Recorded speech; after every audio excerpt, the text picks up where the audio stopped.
to another episode of Women in Focus. Our woman in focus today is an amazing young woman. She is a dental hygienist and an instructor, and she's only 25 years old. Her name is Navneet Pannu.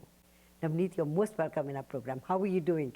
I'm doing really well. Thank you for inviting me on your show, and I'm quite excited actually. So tell me, at this age, you're also an instructor. Yes. So did you start school when you were 2?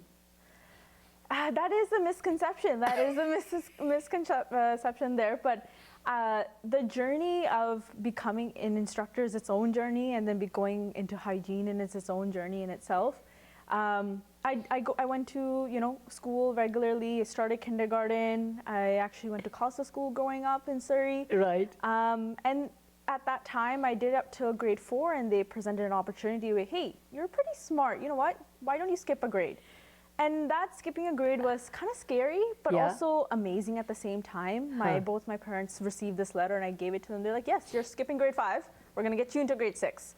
And said, yeah, we did that. And I think that concept was in your head a little bit of, okay, we can skip a grade. That's out of the traditional, because no one around you has actually ever done that. No. Going into it, then I went into, high school, and even then we learned about an opportunity called Surrey Connect. That's what it was called at the time, but now it's called Sale Academy. Yeah.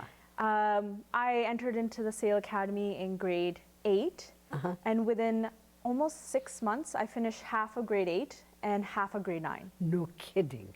So the concept was that you're not sitting in traditional classrooms anymore, where you have to spend the 2 to 3 hours each day, each class. Yes. You have the opportunity to set your own schedule. Right. Do the assignments, do the studying on your own, and kind of go through the works. But you're still doing quizzes, you still have teachers, you still have support, but you have your own schedule. By the time I finished that Sale Academy process, I graduated high school at 16 years old. No kidding. So 2 years quicker than anybody. Yeah, so I grade pretty much age 12 to 16. I was pretty much done from grade 7 to 12. Wow. So I saved about a year and a half. I already saved a year from skipping a grade in Costa School, and then I went straight into Sale Academy. From there, it was just a focus of, okay, so what do I want to do next? And there was a lot of ideas floating around, especially at 16. You're not 100% sure what you want to do, but you always like, okay, let's go into healthcare, right? That's something that gravitated towards me. And I was in between nursing and dental hygiene, and I felt like dental hygiene was a better call for me. So I went straight going towards there and worked my way into getting myself at Vancouver College of Dental Hygiene. It's a private college in New West. Right. And normally it's a diploma program of 2 years, but it was an 18-month program. So I saved more time there. So I've been saving time as I keep going through the education process, and I graduated with my diploma in dental hygiene, which I can be fully licensed and work at the age of 19. And so why stop at dental hygiene? Why not become a dentist? So when I looked back, and when I was in my first day in hygiene school, education spoke to me more. Right. So I saw myself that, when you think of hygiene, you think of just working in a dental office. Right. But when I went into that school, they teach you, there's other aspects of dental hygiene that really no one talks about, and education is one. Yeah. And so it's funny enough, when I was little, when you have in school, they have like Professions Day, what do you want to do? Yes. And I became a teacher. I dressed up in my jeans, I wore my blazer, I wore my mom's heels, did my makeup to be a teacher. And it's funny enough, I always had told the idea, maybe I should become a regular teacher, a high school teacher, but I didn't gravitate towards that, and I think that just became my calling. So are you now an instructor? Yes. A full-fledged instructor? Yes. No kidding. At the same school, I was honestly just working towards it with education. I did my Bachelor of Health Science with Thompson Rivers University, at the same time, working at the same time, because I wanted to gain my experience, still be, proficient in my job. You have to teach it, but also you have to be good at your job. And I got into my Master's of Science in Dental Hygiene as well at the age of 21.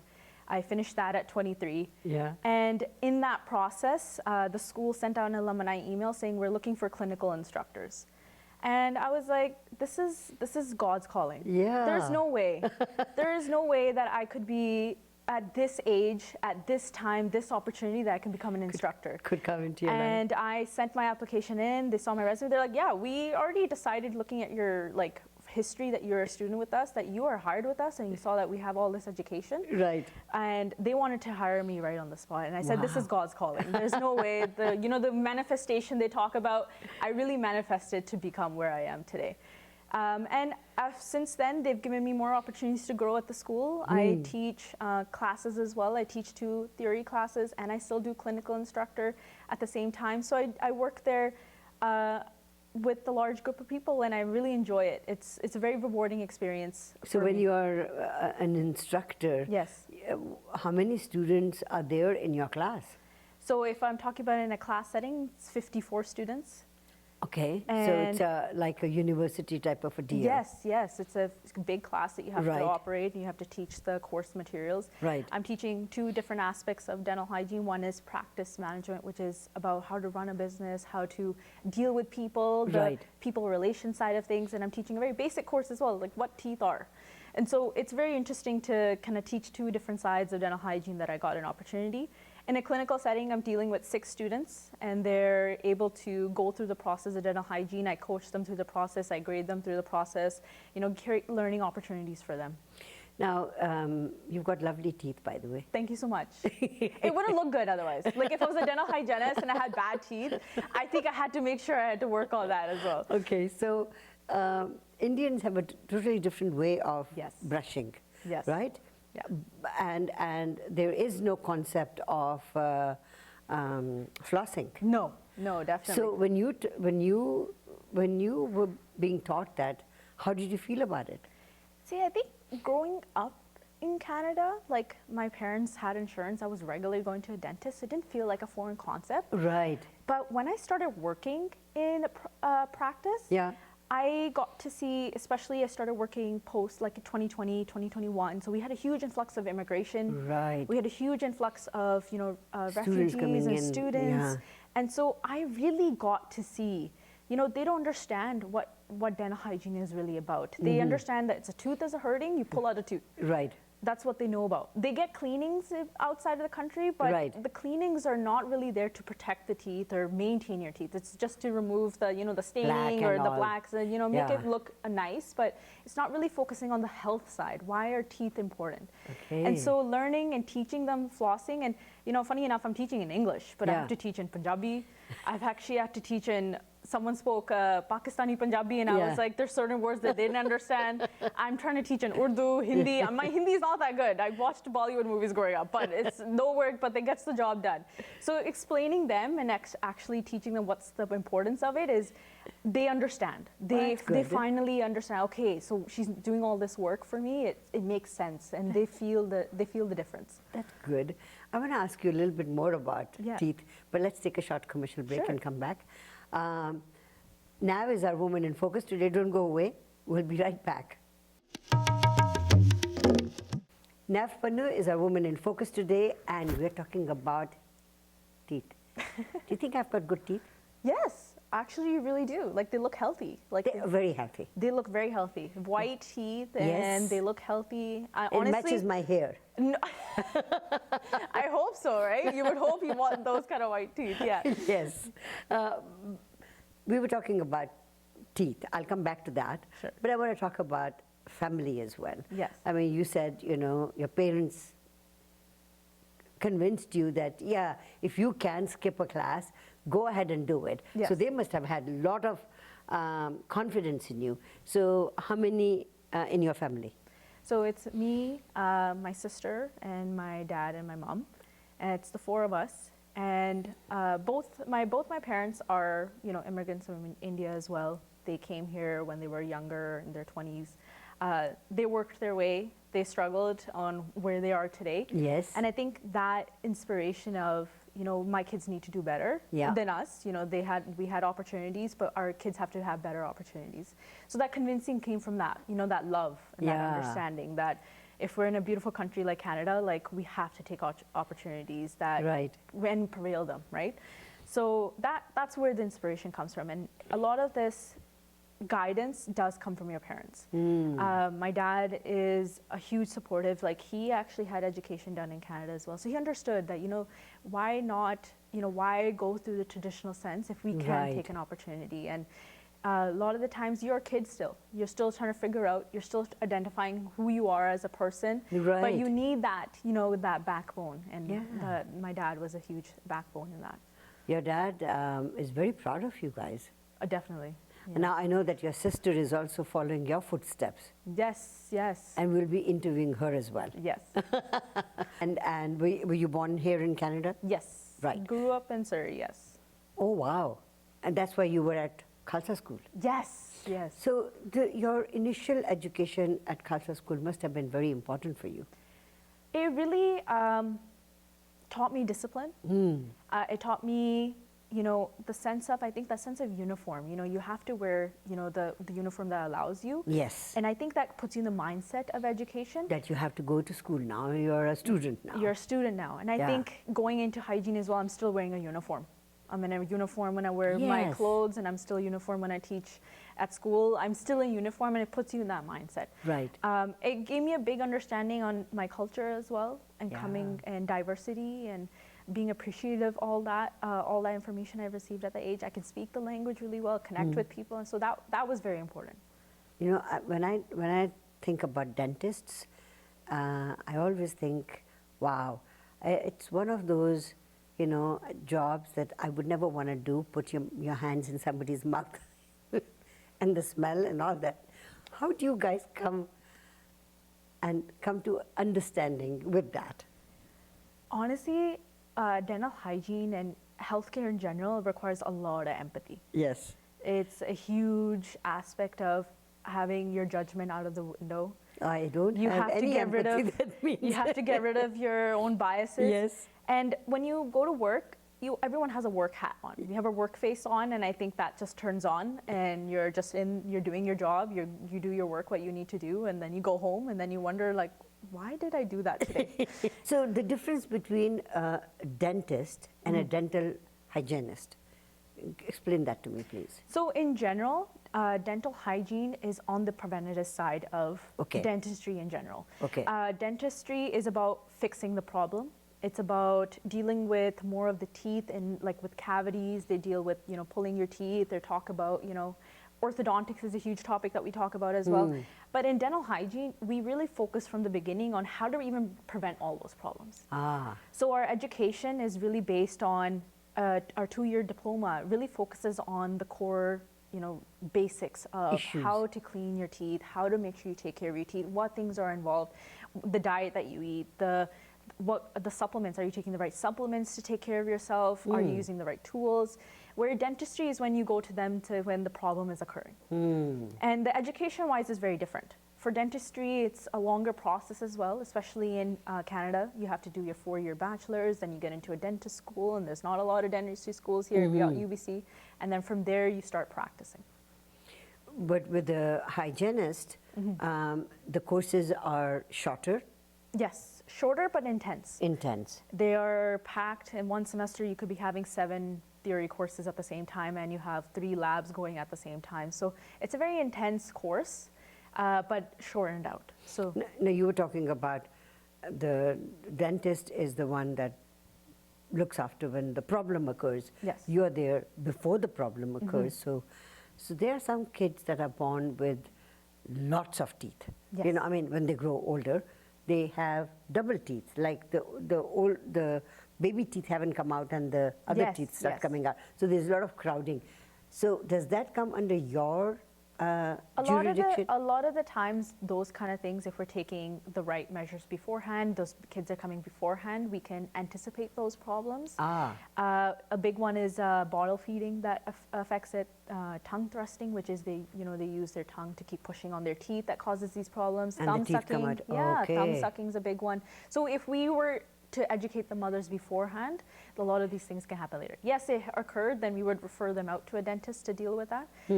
But it is something that we could try seeing beforehand, what caused that. But it can be genetic as well. At the end of the day, a lot of things are genetically related as well. Okay, so you said thumb sucking and the bottle. Yes. So thumb sucking is probably, pushing your top teeth out. Pushing your top teeth, and in the development of stages, you're actually making your top palate narrow. So it doesn't have enough space coming in for your teeth, and it pushes your teeth out as well. And that can be stopped as a child. Yes, exactly. Wow. So how can parents, now parents in today's day and age, I want to talk a little bit about that, can we? Sure, yeah. Okay, I'll take a short break and come back because that's a very interesting topic. And is that in your jurisdiction to talk about it? Yeah, we are able to talk about it, yes. Okay. Yeah. Nav is a very smart young woman, and she's our Woman in Focus today. Don't go away, we'll be right back.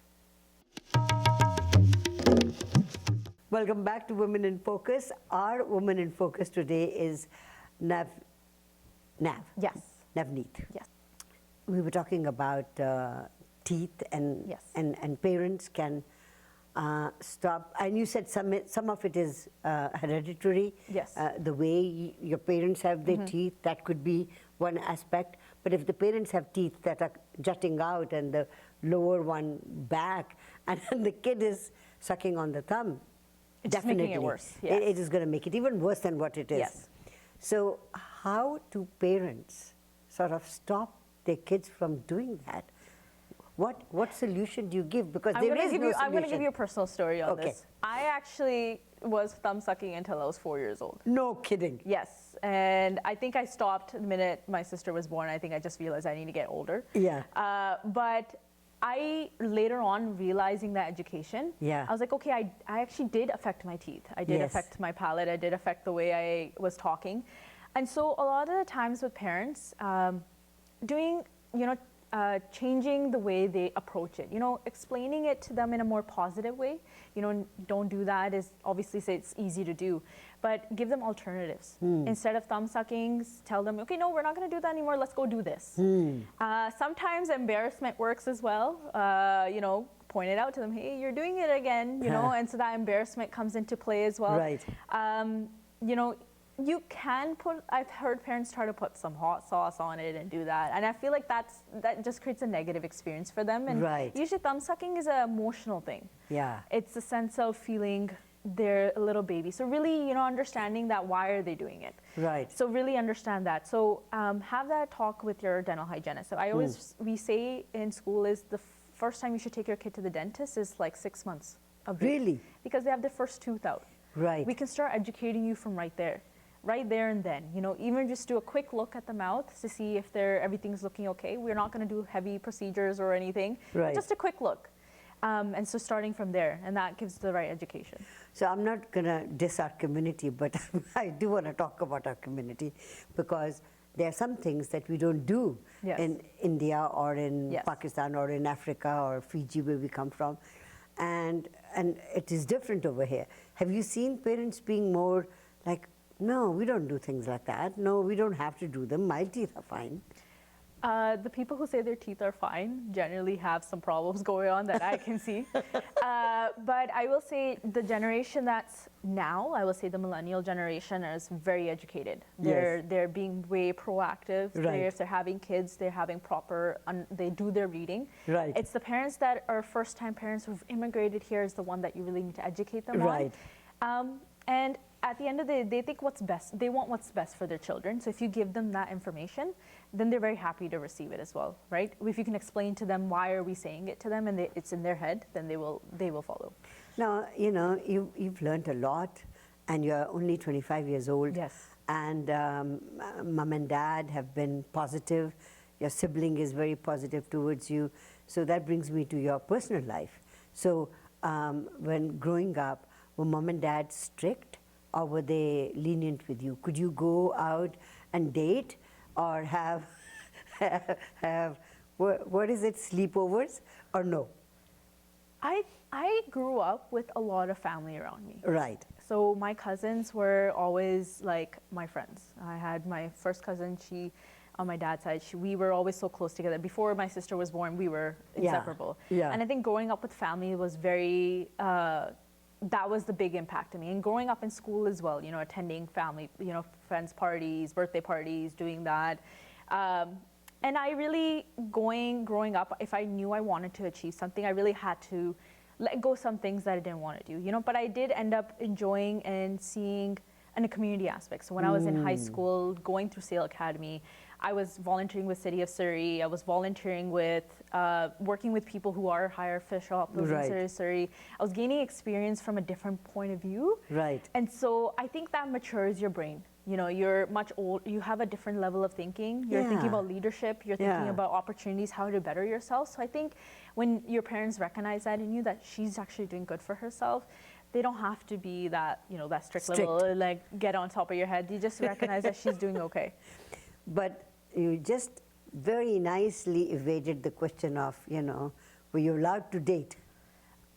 Honestly, I wasn't really interested in it. Like I said, my brain was very focused on school and growing up and just trying to do what I can do for myself. And, and I think that was what was on my mind. So looking at our community, this program is going to be watched by a lot of people. What sort of parting advice would you be giving to people? Keep in mind the issues that our community has, and then tell me. I think the big is that the disconnect immigrant parents have with their children. A lot of the times they kind of leave it up to the kids to figure things out, but kids are still not sure what they're doing. And I think you need to have that support system to do the right thing. And you know, parents, you don't have to be overbearing, but you can just be, hey, how's it going? Tell me what's going on. Is this the path you want to take? Because they also come with a different level of experience. You know, they have an understanding of a different world. So maybe they can ask other people questions, get more information from other people. But realize you're doing it by yourself gets you confused and lost as well. And for the people who are studying, I feel like the best thing is ask questions. My big advice is if you want to go become a doctor, go volunteer at a doctor's office.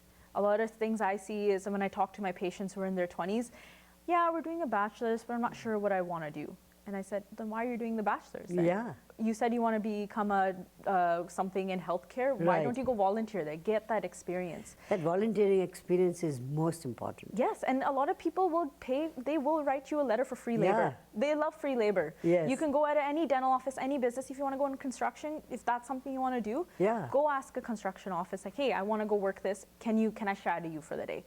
Then you have a better understanding of what the role actually requires, rather than doing all this education and then saying, actually, I didn't want to do it. I didn't want to do this. You're a very smart woman. Thank you. Thank you. Thank you for being our Woman in Focus today. Thank you so much for having me. Thank you, Nav. Nav has been our Woman in Focus today. Don't go away. We'll be right back.